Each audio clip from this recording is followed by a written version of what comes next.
नमस्कार, स्वागत है आपका इस फ्राइडे स्पेशल में। और मार्केट का पंचनामा में श्रेया और मैं रहेंगे आपके साथ और बात करेंगे मार्केट्स पर, इंडिविजुअल स्टॉक्स पर, मार्केट ट्रेंड पर। बहुत कुछ आपसे डिस्कस करेंगे। काफ़ी सवाल ऑलरेडी आ चुके हैं लोगों के। सॉरी, हम थोड़ा सा 4-5 मिनट लेट हो गए आज स्टार्ट करने में, क्योंकि थोड़ा सा कुछ इश्यूज आ रहे थे। लेकिन अब हम तैयार हैं आपके साथ। आज मार्केट के लिए काफ़ी ख़राब दिन रहा। भले ही निफ्टी ने फिर 22,800 को एक बार डिफेंड कर लिया, लेकिन फिर भी ओवरऑल मार्केट का दिन खराब था। तो श्रेया के पास चलते हैं और जरा जानते हैं कि दिन कैसा रहा। उसके बाद फिर हम आगे बढ़ेंगे। Shreya, good afternoon. Good afternoon sir. बिल्कुल लगातार चौथा दिन जब बाजार रेड निशान पर बंद हुआ है और 22,800 के नीचे क्लोजिंग दिखाई है। 22,795 के लेवल पर निफ्टी क्लोज हुआ है 117 अंक की गिरावट के साथ। वहीं बैंक निफ्टी की बात करें तो 353 अंकों की गिरावट बैंक निफ्टी में और 48,981 के लेवल पर बैंक निफ्टी ने क्लोजिंग दिखाई। और स्मॉल कैप और मिड कैप जो लगातार 2 दिन से तेज़ था, आज उसने भी गोता लगाया। वहाँ पे भी भारी बिकवालियाँ हमें देखने को मिली। लाल निशान पर ही क्लोज हुआ है स्मॉल कैप लगभग 1% की गिरावट के साथ। वहीं मिड कैप में 1.5% की गिरावट देखने को मिली। सेक्टर स्पेसिफिक बात करें तो मेटल और मेटल पैक ऐसा रहा जो इन ग्रीन क्लोज हुआ है 1% की तेज़ी। और इनफैक्ट अगर आप देखें तो बस मात्र एक मेटल सेक्टर ही था जो इन ग्रीन क्लोज हुआ है। कुछ स्टॉक स्पेसिफिक बात करें तो जहाँ पे एक्शन हमें देखने को मिली तो मेटल पैक से दिखेंगे आपको हिंडाल्को, टाटा स्टील गेनर्स में शामिल। अच्छी खासी तेज़ी यहाँ पे देखने को मिली। ऑटो सेक्टर जो काफ़ी ज़्यादा पिटा, लेकिन उसका एक स्टॉक आयशर मोटर्स गेनर्स में शामिल। इनफैक्ट आप कुछ NBFCs के स्टॉक भी देखेंगे तो वहाँ पे भी तेज़ी देखने को मिले। SBI लाइफ जैसा स्टॉक। वहीं महिंद्रा एंड महिंद्रा 7% के करीब वहाँ का डेंट पड़ा। उस पर Adani ports, BPCL, Tata Motors और अडानी इंटरप्राइजेस लूजर्स में शामिल। लेकिन सर, जिस तरीके से क्लोजिंग दिखाई है मार्केट ने, हफ्ते का आखिरी कारोबारी दिन 22,800 के लेवल के नीचे ही क्लोज हुआ है। अब क्या करना चाहिए यहाँ से, रणनीति क्या होगी, ट्रेडर्स और इन्वेस्टर्स क्या करें? बिल्कुल श्रेया, देखिए, सबसे अच्छी बात तो वीकेंड आ गया, तो 2 दिन ये तो अच्छी कम से चीज़ कम है। मार्केट नहीं गिरेगा, है ना। लेकिन देखिए, क्या है कि मैं एक दो चीज़ें जो लगातार आपको कह रहा हूँ कि इस रैली को, जो मेरा पूरे हफ्ते व्यू रहा है, आज सुबह भी मैंने ये व्यू रिपीट किया था। इस मिड कैप रैली को ये बिल्कुल ना समझें कि एक नई रैली की या नई तेज़ी की शुरुआत है।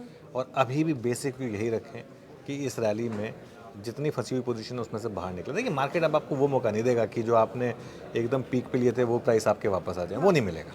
मतलब जल्दी नहीं मिलेगा, उसके लिए तो बहुत वेट करना पड़ेगा। तो लेकिन एटलीस्ट कुछ स्टॉक्स में जहाँ पर आपको लग रहा है कि अब मैं अपना लॉस यहाँ कट कर सकता हूँ, या फिर यहाँ पर अब मुझे मौका मिल रहा है, अगर आपने लोअर लेवल पे ले लिया तो मुझे लग रहा है कि थोड़ा सा शायद आपको बुक करना चाहिए। इन्वेस्टर्स की जहाँ तक बात है, जैसे आज हम क्लोजिंग में डिस्कस कर रहे थे, अब ये महिंद्रा एंड महिंद्रा का स्टॉक है फॉर एग्जांपल। अब वो करेक्ट होना शुरू हो गया है, वो आपको एक मौका दे रहा है। फॉर एग्जांपल JSW एनर्जी की बात हो रही थी, वो शायद आपको एक मौका दे रहा है। ऐसे कई स्टॉक्स हैं जो आपको शायद एक लॉन्ग टर्म इन्वेस्टर अगर आप हैं तो शायद मौका दे रहे हैं। इंडिगो शायद आपको एक मौका दे रहा है अगर आप लॉन्ग टर्म इन्वेस्टर हैं तो। इंडियन होटल शायद आपको एक मौका दे रहा है अगर आप लॉन्ग टर्म इन्वेस्टर हैं तो। ये इस तरीके के स्टॉक्स बेसिकली। लेकिन मेरा फोकस रहेगा कैश फ्लो और प्रॉफिट मेकिंग कंपनीज पे। ये जितने नाम मैंने लिए ना, इनमें से कोई लॉस मेकिंग नहीं है, सारे प्रॉफिट मेकिंग। प्रॉफिट मेरा तो मेकिंग। लाइफ का रूल है लॉस मेकिंग कंपनी को टच नहीं करने का, सिर्फ प्रॉफिट मेकिंग कंपनी और कैश फ्लो वाली कंपनीज को देखने का। ट्रेडर अगर आप हैं श्रेया, ये मार्केट तैयार है अब 22,000 की तरफ जाने के लिए। आई थिंक आप जिस तरीके से बार बार 22,800 को डिफेंड कर रहे थे, वो लग रहा था कि वो वर्ल्ड टूटेगी। टूटेगी। आज टेक्निकली इंटरडे और क्लोजिंग दोनों में हम 22,800 के नीचे आए हैं। और मेरा मानना ये है कि अब यहाँ से 21,000, 21,200, सॉरी 22,000, 22,000। 21,800, 22,000, 21,800 वहाँ तक की जर्नी शुरू हुई है। और अगर ऐसा होगा तो मिड कैप में एक और राउंड ऑफ धुलाई होगी। धुलाई होगी। तो इस चीज़ का भी आपको ध्यान रखना है। तो इसी से संजीव जी शायद पूछ रहे हैं, भूचाल आएगा क्या? भूचाल चल ही रहा है, इसमें और इजाफा हो जाएगा क्या? भूचाल कहाँ पर? भूचाल मार्केट में मार्केट में। ऑलरेडी चल रहा है भूचाल। वही मैं कह रही थी सौरभ ऑलरेडी जी। चौरसिया कह रहे हैं, अनुज सर, श्रेया मैडम, मैंने 1,000 मैसेज भेज दिए, मेरा मैसेज सीन नहीं हुआ है ना। मेरे मैसेज के बारे में, ट्रेडिंग के बारे में आपने कोई सलाह दी है? सौरभ जी, अब आपने मैसेज तो भेज दिया, आपका ओरिजिनल मैसेज नहीं मिल रहा। श्रेया, मिला क्या इनका ओरिजिनल मैसेज? नहीं, इसके साथ अगर वो भी लिख देते सौरभ जी तो अभी हाँ, जियो, जियो, जी मिला। गौरव गौरव चौरसिया जी थे ना। हाँ, जियो फाइनेंशियल में क्या करें? अब देखिए सौरभ जी, गौरव जी, सवाल भी आपने ऐसा पूछा जिसके बारे में बहुत ज़्यादा जवाब दे नहीं सकते हैं। तो इसके लिए, क्योंकि हमारे ग्रुप की कंपनी है, तो इसके लिए तो आपको किसी फाइनेंशियल एडवाइज़र को ही पूछना पड़ेगा। सॉरी, हम तो उसमें आपकी मदद ज़्यादा कर नहीं पाएंगे। जितेंद्र सांघवी कह रहे हैं, appreciate your suggestion on Swiggy saved money. Thank you so much, आपने इस बात को अप्रिशिएट किया इसके लिए। थोड़ा क्वेश्चन बहुत जल्दी जल्दी ऊपर जा रहे हैं तो मैं पूरा पढ़ नहीं पा रहा हूँ। सर जी इस फॉल में Nifty 50 equal weight index fund में लमसम इन्वेस्टमेंट कैसा रहेगा? सिद्धार्थ जी, सिद्धार्थ जी बहुत अच्छा आइडिया है, इस चीज़ का ध्यान रखिए, थोड़ा लमसम यहाँ करें और अगर मार्केट 22,000 तक चला गया तो थोड़ा लमसम और वहाँ पर करें। तो पाउडर बचा के रखें अपना, थोड़ा सा सारा पैसा आज एक साथ में डाल दीजिएगा, थोड़ा बचा के रखिएगा, लेकिन हाँ 20-25% के करीब आप डाल सकते हैं यहाँ पर इस समय। ठीक है। सर नितिन दुबे जी का सवाल लेते हैं। देखिए एक बड़ा तबका ऐसा है जो ये मान के चल रहा है कि जिस तरीके से गिरावट देखने को मिल रही है बाजार में, तो वो एक सेल है, अपॉर्चुनिटी है, आप stocks, good quality of stocks अपने पोर्टफोलियो में ऐड कर सकते हैं। लेकिन एक ऐसा भी तबका है जो ये मान के चल रहा है कि अभी और गिरावट आएगी तो फिलहाल थोड़ा कैश में बैठे रहो, जो और गिर जाए मार्केट तो लगाना। क्या करना चाहिए? नितिन दुबे पूछ रहे हैं कि अभी is the right time to buy some good quality stock और शुड वेट? देखिए नितिन जी, एक मैंने कहीं पढ़ा था, अच्छी चीज़ का कोई अच्छा या ख़राब टाइम नहीं होता। अच्छी चीज़ करनी कभी भी कर लो। आप इन्वेस्टर हैं, बुल मार्केट में खरीद लो, बेयर मार्केट में खरीद लो, कभी भी खरीद लो। अगर आप ट्रेडर हैं तब इन चीज़ों में फ़र्क पड़ता है। मेरा ये मानना है कि एग्जैक्ट बॉटम तो सिर्फ 2 लोग प्रेडिक्ट कर पाएंगे। 2 लोग, मतलब 2 लोग भी कहना गलत होगा, सिर्फ 2 टाइप प्रेडिक्ट कर सकते हैं। एक स्वयं भगवान और दूसरे जो अपने आप को भगवान समझते हैं, है ना। वैसे वो भगवान है नहीं, लेकिन वो समझते हैं, आपको कई जगह मिल जाएंगे, और या फिर खुद को वो गॉड्स गिफ्ट समझते हैं। उनके अलावा तो कोई नहीं पहचान पाएगा बॉटम कहाँ पर है। तो ये तो आप कभी, ये तो हाइंडसाइड में पता चलेगा, ये तो हाइंडसाइड में पता हो सकता है आज ही लग गया हो, तो ये, या फिर हो सकता है कि अगले महीने लगे, या फिर हो सकता है कि अगले साल लगे, किसने देखा है ये? हमारे हाथ में क्या है? हमारे हाथ में ये है कि हम अच्छे स्टॉक्स आइडेंटिफाई करें और अगर हमारे प्राइस पर आए तो हम बाय करें, बस हमारे हाथ में इतना है। बाकी तो भगवान कृष्ण ने कहा था गीता में कि तुम अपना कर्म करो, बाकी मुझ पे छोड़ दो। वही आप करिए, अपना कर्म करिए, अच्छे स्टॉक्स में पैसा लगाइए। रुचि जी कह रही हैं कि I have been allotted quality power electrical IPO, what could be a listing gain? Madam gain ही क्यों सोच रही हैं आप? लॉस हो गया तो क्वालिटी पावर में? मैं तो खैर मना किया था क्वालिटी पावर के IPO में पैसा लगाने से, बट आपने अगर लगा दिया है कोई बात नहीं। अब देखते हैं आगे जाके क्या होता है। वैसे खैर लास्ट दिन में भर गया था वो इशू। पावर में पोटेंशियल तो है, लेकिन देखते हैं। मेरा ये मानना है कि अगर आपको लिस्टिंग गेन हो तो आपको निकल जाना चाहिए, ये मेरा मानना है। शताब्दी जी बहुत दिनों बाद दिखे हैं, अनुज सर के आने से ही दिखे हैं ये आज तो चैट बॉक्स में। कह रहे हैं हेलो अनुज सर, और 2008 में एग्जैक्टली क्या हुआ था आप ज़्यादा अच्छे तरीके से बता सकते हैं? क्या हुआ था सर 2008 में? 2008 में बहुत चीज़ें हुई थी। रिसेशन हाँ, भी हुआ था, मार्केट खराब भी था, ग्लोबल फाइनेंशियल क्राइसिस आया था श्रेया। अगर आपने पिक्चर नहीं देखी है तो द बिग शॉर्ट करके एक पिक्चर है, वो ज़रूर देखिए। वो पिक्चर एक बहुत ही सिंपल शब्दों में आपको बता देगी कि 2008 में हुआ क्या था। बहुत ब्यूटीफुल पिक्चर है, कैसे बड़े बैंकों ने मिलकर और उसके बाद फेड को मैनिपुलेट किया, कैसे वो अपने आप को बचाया। एक बैंक तो उनमें से फेल हो गया था, लीमन ब्रदर्स, उसके बाद से। लेकिन वो हुआ क्या था, देखिए बेसिकली एक बबल बन गया था अमेरिकी हाउसिंग मार्केट में, एक बबल बन गया था, और उस वजह से वो सब बैंकों के पास एक ऐसे एसेट्स आ गए थे, उनको लोन दिया जा रहा था जिनके बारे में बैंक्स जानते तक नहीं थे। कई फेक प्रोफाइल क्रिएट किए जा रहे थे, उनको लोन दिया जा रहा था। कई ऐसे लोग थे जिनके पास कोई जॉब नहीं थी, उनको लोन दिया जा रहा था। कई ऐसे लोग थे जिनके पास, अब खैर आप फिल्म देखिए क्योंकि ये चीज़ मैं नेशनल टीवी पे नहीं कह पाऊँगा, कई ऐसे लोगों को भी जॉब लोन दिए जा रहे थे जिनका कोई फिक्स सोर्स ऑफ इनकम नहीं था, उनको भी जॉब्स दी जा रही थी, उनको भी लोन्स दिए जा रहे थे। तो ये हुआ था।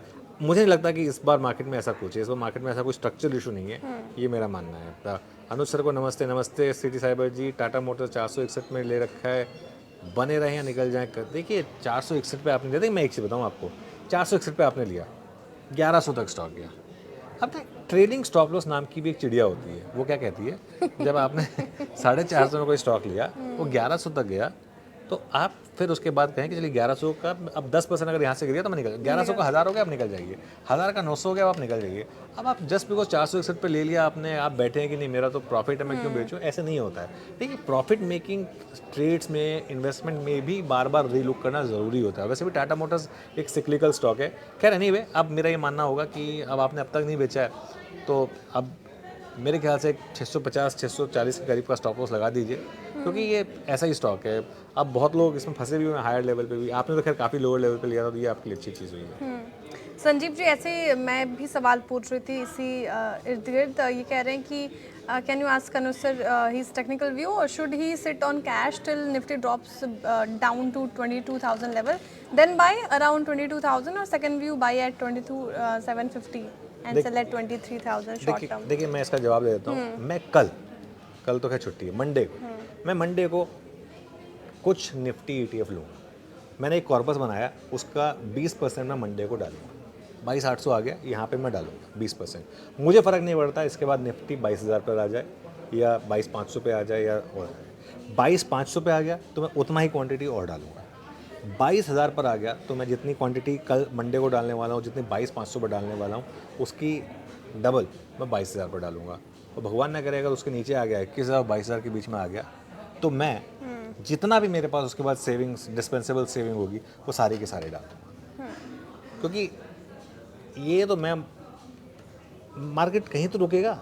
22,000 पे नहीं रुक, 22,800 पे नहीं रुक रहा है, चलिए 22,500 पे नहीं रुक रहा है, 22,000 पे नहीं रुक रहा है, 21 पे रुकेगा। 26,000 से गिरना शुरू हुआ, 21 पे रुकेगा, कहीं तो रुकेगा। चलिए मैं कहता हूँ 18 पे रुकेगा।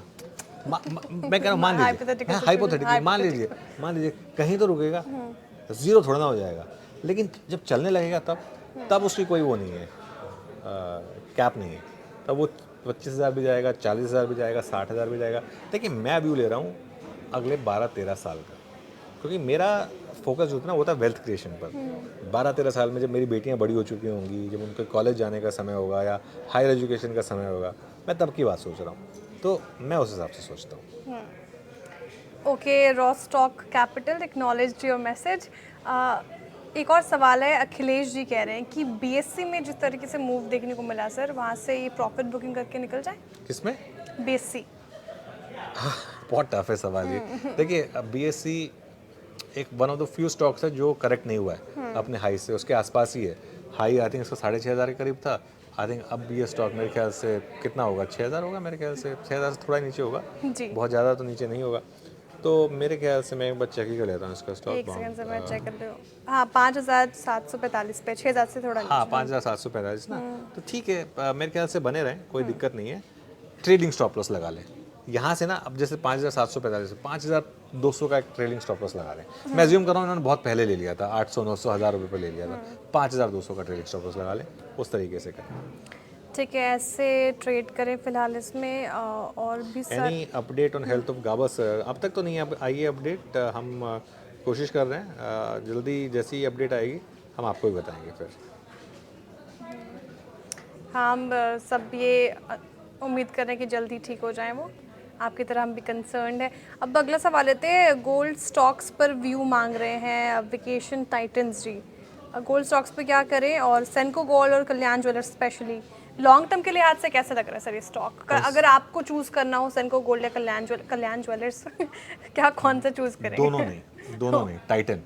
देखिए सेंको और सेंको ने क्या क्या वादे दिखाए थे, कहाँ आ गया स्टॉक। कल्याण कहाँ से कहाँ आ गया है ना। देखिए ये सब चीज़ें ना जेम्स एंड ज्वेलरी में बहुत होती हैं, और इसके लिए मैं हमेशा कहता हूँ टाइटन भले ही थोड़ा महंगा स्टॉक लगेगा आपको, लेकिन फिर भी मैं अभी भी यही कहूँगा कि टाइटन जो है वो अभी भी रिलेटिवली बेटर है मेरे हिसाब से। ठीक है, टाइटन फिलहाल आपको ज़्यादा बेटर लग रहा है सेंको गोल्ड और कल्याण ज्वेलर्स से। महिंद्रा एंड महिंद्रा पे सवाल आ रहे हैं। रोहित अग्रवाल जी कह रहे हैं कि इनके पास 100 शेयर्स हैं, 750 की खरीद है, 2022 से इन्होंने खरीद रखा है। अब क्या एवरेज करें ऑन मंडे और वेट फॉर सम करेक्शंस?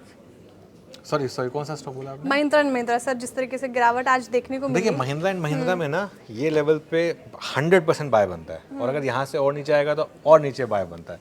तो ये मेरा व्यू रहेगा कि M&M पर अब आपको ये इस प्राइस पर बेचने का कोई मतलब नहीं है। यहाँ से लेके 2,000 तक की हर डिक्लाइन पर SIP करें, ये मेरा व्यू होगा। क्योंकि एग्जैक्ट बॉटम तो आप नहीं पकड़ पाएंगे। इसलिए मैं बार बार लोगों को समझा रहा हूँ एक चीज़, परसों से टेस्ला नहीं आ रही है, और ऐसा भी नहीं है कि अगर आप आ रही है तो आप अपनी गाड़ी बेच के टेस्ला ले लेंगे, ऐसा नहीं होने वाला है ना। तो इसके लिए जैसे मैं तो अपनी गाड़ी बेच के टेस्ला नहीं लेने वाला हूँ, पहले देखेंगे कैसा चल रहा है कैसा नहीं चल रहा है। तो इसके लिए ये बहुत ज़्यादा जल्दी फियर हो जाते हैं मार्केट में, सेंटीमेंट ख़राब है। ख़राब सेंटीमेंट में ये सब चीज़ों पे न्यूज़ में इम्पैक्ट आ जाता है, इस वजह से इम्पैक्ट आ रहा है।